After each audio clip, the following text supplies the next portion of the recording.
நேத்து measuring டேப்ல 1/4 inch 1/2 inch 3/4 இன்ச்னா என்னன்னு பார்த்தோம்.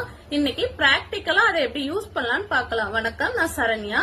இது நம்ம பேசிக்ஸ் ஆஃப் டெய்லரிங் டே 5. நம்ம மெஷர்மெண்ட் எடுக்கும் போது எல்லா வேல்யூவுமே முழு வேல்யூவா கிடைக்காது. எடுக்கும் போது 1/4 இன்ச் கம்மியாவும் கிடைக்கலாம், 1/4 இன்ச் அதிகமாவும் கிடைக்கலாம். இப்ப ஷோல்டர் வேல்யூ நமக்கு 12.25 வருதுன்னு வைங்களேன். இந்த 0.25 நம்ம கம்மி பண்ணி 12 ஏன் எடுக்கக்கூடாதுன்னு சொல்லி நீங்க எடுக்கக்கூடாது. ஏன்னா 12.25 அப்படியே வைக்கணும். அப்படியே வச்சா மட்டும்தான் நமக்கு கரெக்டான வேல்யூ கிடைக்கும். 12.25 வர இடத்துல டேப்பர் எண்டா ஃபோல்ட் பண்ணி வச்சுக்கிறோம். ஏன்னா நம்ம கால்குலேட் 12.25ல வச்சுட்டோம் அப்படின்னா நம்ம இங்க பாக்கணும் எந்த இடத்துல ஃபோல்டிங் இருக்கு சொல்லி பார்க்கணும்.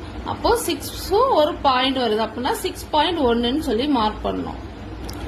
சோ 6.1 இந்த மாதிரி மார்க் பண்ணிக்கோங்க. கரெக்டா இந்த 0.1ல தான் மார்க் பண்ணணும். இல்ல ஒரு பாயிண்ட் கூடவோ ஒரு பாயிண்ட் கம்மி பண்ணவோ செய்யக்கூடாது. இந்த மாதிரி பண்ணும்போது ஷோல்டர் ஃபால் ஆகலாம்.